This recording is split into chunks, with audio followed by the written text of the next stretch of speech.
Vas-y. Alors du coup, est-ce que tu peux me dire, Mathieu, comment ça s'est passé ton combat? Bien sûr. Alors le premier round, il était très chaud, comme d'habitude. C'était une toute petite cage. Le mec était vraiment énorme physiquement. Il tapait très très dur. On savait que qu'il allait envoyer la foudre. Donc je pensais pouvoir temporiser un peu plus ça, mais il s'est très très vite rapproché.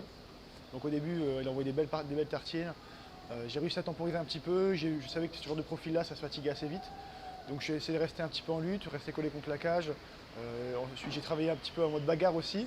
Premier round, j'ai réussi à toucher dur, mais il tombait pas, c'était impossible de le faire tomber. Franchement, le mec, il avait une tête, c'était une noix de coco. Et c'est la première fois que je mettais des jabs à un mec, le mec reculait vraiment pas. Donc du coup, c'est frustrant parce qu'il t'a mis vite dans le dos à la cage. Et du coup, je suis parti en lutte au deuxième, parce que j'ai vu qu'il aimait pas la lutte, il tombait au sol plutôt facilement. Et voilà, après, j'ai réussi à le finir en round and pound assez vite. Ah ouais, donc t'es KO deuxième round, Tout à fait. grab and pound. T'as trouvé des difficultés un peu dans ce combat? Très physique au début, tu sais, on sentait que le mec était très fort. Une petite erreur de position, tu pouvais te retrouver avec une grosse patate dans la bouche ou bien un gros genou dans le bide. Donc il ne fallait pas non plus trop se précipiter. Donc je prenais vraiment mon temps. Et ensuite, une fois que j'ai vu que son capital physique était épuisé, bah, let's go, hein, faut envoyer la sauce. De toute façon, j'avais du cardio pour tenir 30 rounds, donc bon, c'est parti. Et il y avait une stratégie prédéfinie avant le combat? Non, on avait aussi plus ou moins, à la base, j'aurais bien aimé le striker un peu plus, tu sais, striker techniquement, pas à la bagarre. On voulait le contrer dur.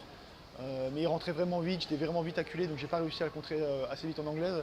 Donc Daniel m'a dit, si tu vois qu'il rentre trop vite, tu tentes les anneaux au sol. J'ai tenté, c'est passé tout seul, puis j'ai finalisé dessus. Voilà. Alors du coup, on a vu, bon, t'étais à 84 kg. Ah, tout à Il y fait. en a qui parlent, qui disent que peut-être 77 kg, ça serait jouable pour toi. Tu lui as déjà songé à Ah, ça? c'est compliqué. Là, franchement, j'étais un peu léger, je t'avoue, comparé à d'habitude. Il faut savoir que ça m'est déjà arrivé d'être à 99 kg, tu sais, 99 kg, en général, je tourne autour de 95, 96. Ouais, 77, c'est beaucoup, hein. Donc voilà, ça va être compliqué pour moi sur 17. 84, c'est très bien. Alors du coup, deuxième victoire à l'Hexagone, Deuxième en victoire. un tour de combat. Deuxième combat, deuxième victoire à l'Hexagone. Je remercie d'ailleurs, franchement, l'organisation nickel. Tout s'est passé très bien. Et De A à Z. qu'est-ce que tu veux pour la suite, là, t'aimerais pour la suite là? Bah écoute, j'avais un contrat de 2 combats avec l'Hexagone. Donc là, je vais discuter avec l'Hexagone, je vais voir ce qu'on peut faire ensemble. Et on va voir la suite ensemble. Voilà, si c'est possible, on continuera à travailler ensemble. Et voilà, hein. Et il y avait Ibra Tibi dans ton Bien coin, je sûr. crois. Toujours là pour supporter. Yvan. Alors, il n'était pas dans mon coin, il était on va dire, au premier rang.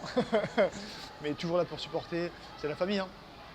Ok. Bon, merci, félicitations Mathieu. Merci Et à puis, toi. à la prochaine alors. À la Ciao. prochaine. Ciao les gars.